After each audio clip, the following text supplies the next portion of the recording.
Ladies and gentlemen, the Vice President of the Republic of the Philippines, the Honorable Sara Z. Duterte. Hello, good morning. Okay na? Mga kababayan, Assalamualaikum warahmatullahi wabarakatuh. Madayaw, maayong adlaw, kaninyong tanan. Magandang araw sa inyong lahat. Sa mga nakaraang araw, marami ang humihingi ng reaksyon, komento, o damdamin. Damdamin ko sa issue ng impeachment na naihain laban sa akin. Sa kabila ng aking mga naging pahayag ukol sa planong impeachment sa mga nakaraan na buwan, ang tanging masasabi ko na lamang sa puntong ito ay God save the Philippines. Bukod dito, nais ko na lang ipaabot ang aking taus-pusong pasasalamat sa mga kababayan na patuloy na nagdarasal, sumusuporta, nagtitiwala, at patuloy na nagmamahal sa akin. Manalig kayo dahil sa taong bayan ang tagumpay. Syukran. I know, right? Braille. 3 questions, no follow-up. Okay. Oh. Ay, ayoko na. I'm okay. In the list of those who signed, ma'am, Oo. marami doon, mga inaanak, mga kumpare, mga naging suporta sa inyo. Sabi kasi, ito lang daw basahin ko. Promise ko lang, iset na yun. We've already started preparing the moment Franz Castro announced the impeachment plans, which was November of 2023. So November of 2023, there were already lawyers doing their work for the impeachment. So we leave it to the lawyers. Last question. It's not an option. Resignation is not an option. Wala pa tayo doon, ma'am. Na masyado pang malayo yung mga ganyan na mga bagay. Nandun pa lang tayo sa pagbabasa ng Actually, ma'am, wala pa tayo doon dahil yung mga abogado lang yung nagtatrabaho. Hindi ko talaga alam kung anong ginagawa nila. But I have a meeting with them. Last question, please. Even the president said he has nothing to do with the impeachment. Do you believe? I do not want to answer that question. Next. Ma'am, confirm po ba na si dating Pangulo Rodrigo Duterte isa sa mga abogado niyo para sa impeachment case? I do not want to answer that question. Yes, ma'am. Nakikita niyo po ba na may hahalin tulad ang sitwasyon ngayon ng bansa sa 1984 ni George Orwell?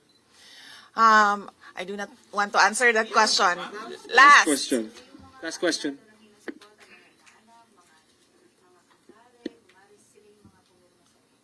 Paniwala ko lang, no, if you have to explain or defend your signature in a yes petition for impeachment, then you feel that you have done something wrong. Kasi kung wala ka namang ginawang mali, bakit mo i-defend yung pirma mo? Thank So you. yun yung paniwala ko. Ma'am, naniniwala po ba kayo na may gumalaw po for the impeachment? May gumalaw po na parang money involved? I do not want to answer that question. Yes. Will you be endorsing senators, lalo na po sa PDP slates, especially that may possibility na mag-overlap yung trial sa next Congress? Hindi pa namin napapag-usapan kung ano yung gagawin ko for the upcoming campaign and election. Pero nasabi ko na noon na patuloy yung trabaho namin, and isa sa mga trabaho namin ay gusto namin tumulong sa Commission on Elections in voter education, particularly yung wag mo ibenta yung boto mo, wag gumamit ng dahas during campaign and election day, yung mga ganon. Ma'am, payo niyo lang po sa ating mga kababayan sa nangyayari po ngayon sa ating bansa. Yes, sabi ko nga kanina sa statement ko sa ating mga kababayan na patuloy na sumusuporta, nagmamahal, nagdarasal, napakahalaga nun, ay manalig lang sila dahil sa taong bayan ang tagumpay.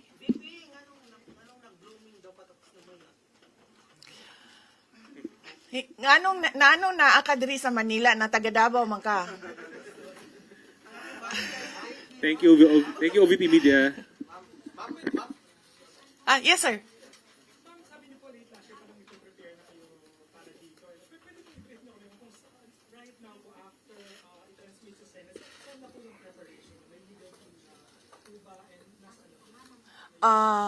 Well, may meeting kami mamayang hapon dahil nag-meeting sila kahapon. Hindi ako sumali, so merong briefing, legal briefing mamaya ang mga lawyers. So I will know more this afternoon. Pakikita nyo na yan pagpasok nila ng kanilang entry of appearance. Ma'am, tuloy po ang trabaho kahit may pinaghahandaan po kayo. Yes, sir. Opo. Kakatapos lang po ng planning conference ng Office of the Vice President. So we did it last Tuesday, Wednesday, and Thursday para po sa 2025 and 2026. So for 2025, may mga maapektuhan ba na programs ng OVP? Yes, nag-announce na kami no na wala kaming wala kaming burial and medical assistance dahil tinanggal yung line na yon sa budget eh. So hindi ka na pwede maglagay ng budget How doon. about the other programs now? Tutuloy siya. How confident are you that you won't be convicted in the impeachment court? Wala pa tayo. Masyadong pang malayo yan, ma'am. Wala pa tayo.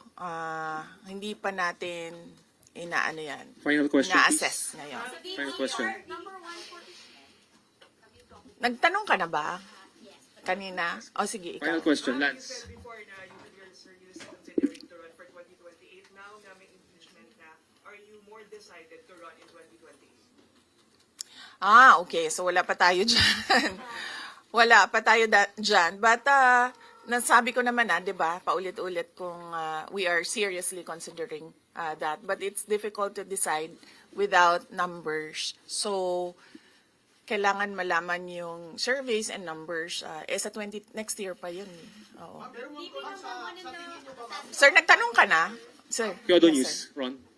What are you concerned na yung possible consequence that you can be disqualified from public office kung magkaroon ng conviction? Yes, sir. Oo. Alam ko po yung penalties ng impeachment.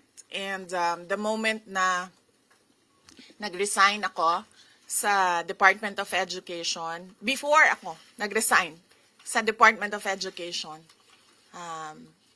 pinag-isipan ko na lahat yan. Sa ngayon ba, masasabi ninyo na lalo pa kayong nainganyo na ituloy ang pagtakbo sa 2020 presidential election? Nasagot ko na ata yung kanina sa question ni Sir na nakaitim. Sir.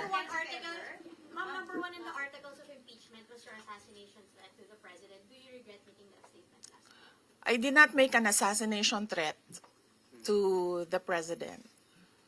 Sila lang nagsasabi niyan. Sila lang From the Fuji nagsasabi TV. may assassination. Sila nagsasabi may assassin, may gunman. Next, Fuji TV. Not say that. Sola.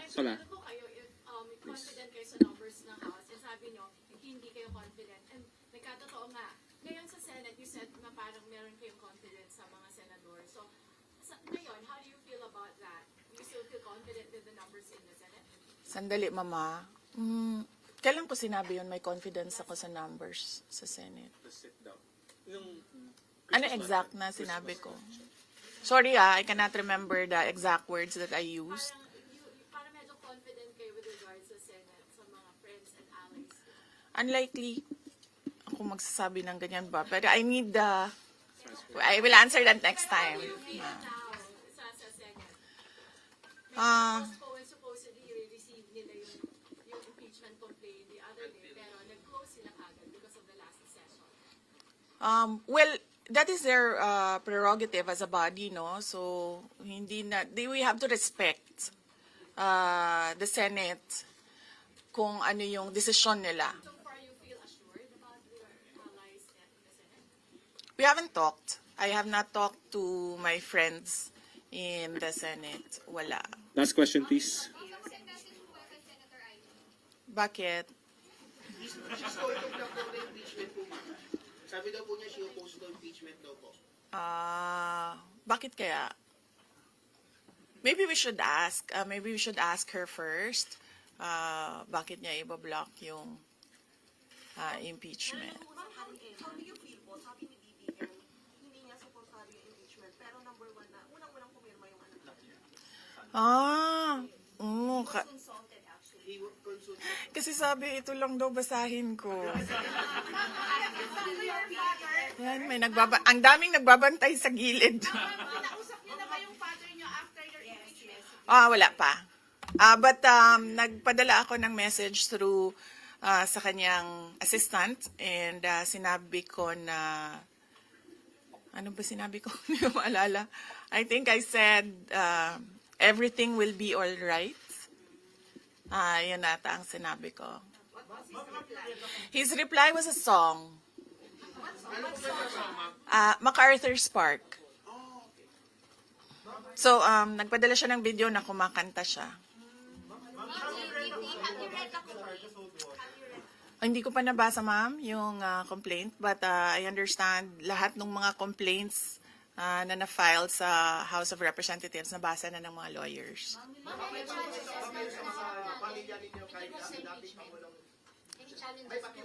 Sandali, sir, ha? Sandali, sir, ha? Boss Rambo, wait. Ang challenges sa preparations, well, so far wala naman. Wala naman kaming na-overwhelm kami kasi ang daming mga lawyers na nag-signify na tutulong sila sa defense. So, ngayon ay pinag-uusapan on how to go about it na makuha lahat ng kanilang commitment of support at makatulong din sila sa pag-iisip kung ano yung gagawin sa defense. Harleen Delgado, ABS-CBN. Harleen, ABS. Nagtanong ka na, ma'am? Wala pa, ma'am. Sige, ma'am.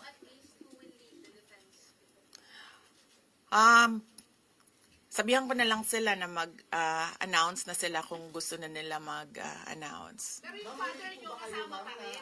Kasi sabi niyo before, your father would be helping also. Well, he is welcome. He is a lawyer. So he is welcome to give his advice, input in the defense.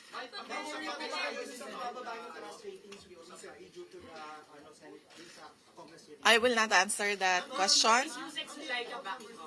Yes, I'm sorry. Yes? Yes.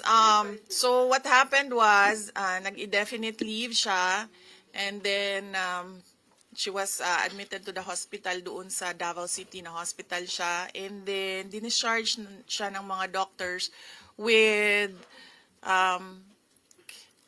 ulitin ko.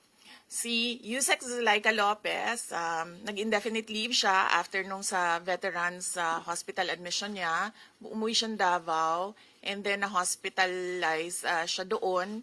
And then sabi ng doctors niya, we will discharge you but you have to come back ngayon February, for further tests.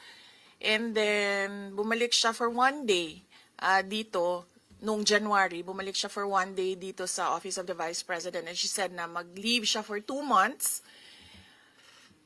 And then I said yes, take the time that you need for your health. And then after a week, bumalik siya. Noong January, after a week, bumalik siya dito, and then she said, hindi ako mag-leave. So sabi ko, okay, welcome back. Ma'am, makausap niyo sa INC meron ba pakikipag-usap kay sa ANC? Dahil sila po yung nag-rally against para wag ituloy yung impeachment. Hindi pa po kami nagkausap ng INC, sir, pero nagpapasalamat po ako sa INC at sa buong sambayanan sa kanilang pananawagan ng kapayapaan. Ma'am, kamusta po ang staff ng OBP? Nagtanong ka na, sir? Wala pa, sir. Hindi ko masabi yan ngayon, sir. Wala pa kami dyan. Ma'am, Miss Iz. Nagtanong ka na, ma'am, wala pa. Miss Iz. Would you consider former President Duterte to be your lead defense? He will, maybe if he wants to, he can be part of the defense team. But because of his age and because of rigorous preparations in an impeachment case, baka sabihin ko sa kanya na wag na lang siyang mag-lead. Dahil medyo may edad na si former President Rodrigo Duterte. He's already 80 years old this year. Kamusta po ang staff ng OVP after they heard about the impeachment po, ma'am? Ano po naramdaman po nila na when you were impeached by the House? Ano po naramdaman ng staff ng OVP in general? Are they sad? Are they worried po ba, ma'am? Hindi ko alam, pinagtatawanan lang nila ako dito sa gilid kasi hindi daw ako sumunod. Sabi, basahin lang daw talaga ito. Ha? Okay. Kung pwede namang hindi, and I understand, pwede naman. Hindi na. Oo. Kasi baka ma-intimidate lang sila lahat sa presence ko doon. May mga plano po ba kayo para itulak ang pag-audit, lalo na po sa mga kongresista natin na ginagamit ang pera o pondo ng gobyerno para sa black propaganda against you? Hindi ko na muna sagutin yung tanong na yan ngayon, ma'am. Doon muna tayo sa God Save the Philippines. Mika, So, ma'am, Reuters. will you dissuade or encourage your supporters in case we go to the street to rally? Sa panahon ngayon, ma'am, na sobrang mahal ng presyo ng mga bilihin, lalong-lalo na ng pagkain, sasabihin ko sa mga supporters sa taong bayan na unahin muna nila ang trabaho and negosyo nila kesa sa mag-rally sila sa mga daan. Dahil marami o lahat tayo breadwinners. So merong mga bata or merong mga kapamilya na nagdedepende sa atin. At tayo naman ang social media capital ng buong mundo. Kung gusto talaga nilang magsalita at tumulong, doon na lang sila sa social media kung saan nakakatrabaho pa rin sila. Pero nagagawa nila kung ano yung nararamdaman nila na gusto nilang gawin. At yun ay magsalita at marinig sila ng taong bayan at ng mundo. Mika Flores, Reuters. Are you not confident that you have enough allies to avoid a conviction in the Senate acting in an impeachment? Hindi ko pa naisip yan, sir. I've not counted numbers of votes in the Senate, so we are not there yet. We are still, the legal team is still in the preparation of the defense and what we will do moving forward.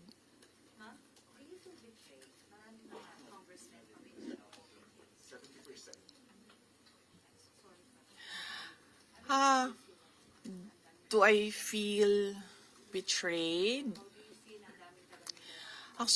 Actually, ma'am, wala akong feelings. Wala akong feelings about it. Kasi, kung napapansin nyo, wala naman kasi talaga akong barkada na politiko. I don't join their circles. But we are friends, yes. But kung ninong at ninang lang ng mga anak, walang ninong at ninang na politiko ang mga anak ko. Oo. Maliban kay Stonefish, dahil nandoon si former President Erap Estrada. So, I don't move in the circle of politicians. Kaibigan, yes. But to say that meron akong close relationship, personal relationship with them, wala naman. Kaya siguro ganyan din siguro kadali sa kanila ang magdesisyon about the impeachment. Kasi wala naman talagang something that is worthwhile. Impeachment, nagkaroon po ba kayo ng prior information na may impeach kayo sa House on their last session day? Or may nag-PM ba sa inyo? Naka-receive po ba kayo? Or may nag-tip sa inyo? Yes. Oo. Si JC. Si JC. Hindi siya natulog. Sabi ko sa kanya, matulog ka na, JC, kasi ang mangyayari ay mangyayari kaya sera-sera. Diba? Comment nyo lang po, ma'am. Alam ko matagal na ito, but the QC Prosecutor's Office iginasura yung patong-patong na kaso against you. Yes. What was your initial reaction about that? And second po, any updates, security details natin, ma'am, tuloy po ba yung pag-try po natin ng private scheme? Okay, hindi ko nasasagutin yan, ha? Dun lang tayo sa God Save the Philippines. Ma'am, Okay. last na lang po ma'am on my end. Ma'am, you said God save the Philippines. Gaano na po kalala ang problema ng Pilipinas ever since na nagkaroon ng issue sa impeachment na ito? Parang, ano po yung nakikita yung problem sa Philippines ngayon? Bakit nila inuna itong impeachment na ito? Gaano kalala ang Pilipinas na pag-iwanan na tayo ng panahon at ng ating mga kapitbahay dito sa region at napag-iwanan na tayo ng mundo. Malala siya since nagkaroon ako ng understanding. Kasi 1990s, tapos 1990s, magulo. Well, sa amin, magulo, sa Mindanao. And then, ngayon, nagbabadya ang gulo sa Mindanao. So, parang wala namang nagbago. So, malala, sobrang malala dahil kung nakakausap mo yung mga tao na arawan yung kanilang sweldo, yung pera nila hindi na talaga sapat para sa pagkain, para sa kuryente, para sa bahay, para sa tubig, para sa pag-aaral ng kanilang mga anak. At kung basihan natin yung pag-alis ng mga Pilipino sa sarili nilang bansa ay sobrang malala dahil sobrang dami ng ating mga kababayan ang pumupunta, nakikipagsapalaran sa ibang bansa dahil wala silang makita na pag-asa, wala silang makita na oportunidad dito sa ating bayan. Kaya parang nakakaawa na tayo dito sa loob at nakakahiya yung estado natin kapag iniligay mo siya in a global stage na kung saan pinapanood tayo ng ibang mga lahi at ibang mga bansa. And because of that, tapos na tayo. Diba? Maraming Thank you. salamat Thank you, sa oras Vivian. ninyo. Salamat. Magandang umaga. Oh, yeah. Yes. Happy Valley. Oh, basing on the palakpak ng mga kasamahan ko sa Office of the Vice President, okay naman sila.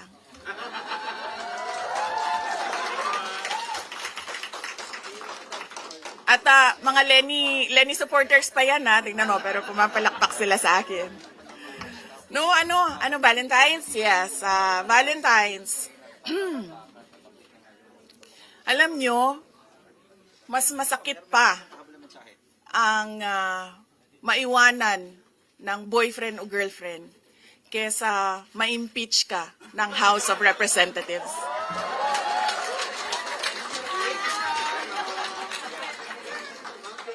Thank you.